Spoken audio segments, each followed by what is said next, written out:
We're learning more about what Trump's surge of federal law enforcement and the National Guard in Washington, D.C. will look like. You got your ID on you, Chip? Well, no, I live right here.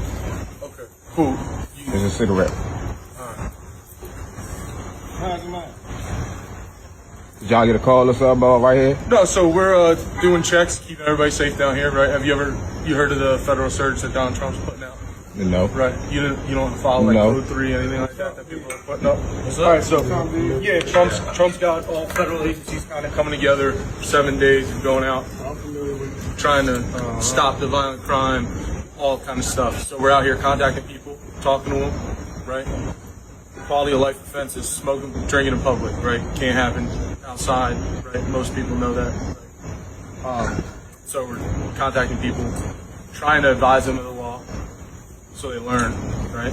And then if there's other stuff going on where it turns into there's multiple agencies of somebody, there's a shooting and things like that. So there's extra hands available, all right? So we're just out here trying to inform people and educate people. It's not like we're trying to just go grab people and ruin someone's life over a joint or something like that, all right?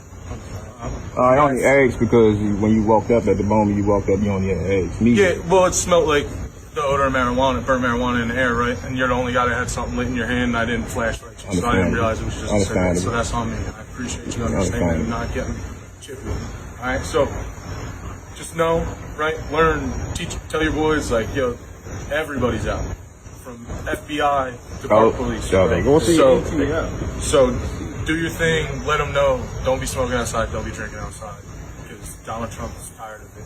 That was in D.C., what looks like the U.S. Park Police. And although this is very anecdotal, I think it's a good indication of what we can imagine Trump's surge into D.C. looking like in the days and maybe weeks ahead. Now, that officer's behavior wasn't terrible, depending on your point of view. But I don't know about you, but I certainly wouldn't take too kindly to a crew of cops in tactical gear walking up to me on my front stoop and asking me for my ID because I was smoking a cigarette and they thought it was something else. Obviously, there's a fine line between aggressive policing and authoritarianism, but I think we're beginning to see what that looks like when that line is crossed repeatedly. You might remember a federal judge in LA deeming the actions of Trump's mass immigration agents to essentially be violation of civil rights because they were racially profiling people who they were stopping for immigration enforcement. Because obviously that's what was happening. Trump's agents were just driving around Los Angeles and elsewhere looking for anybody who looked like they might have been from Mexico,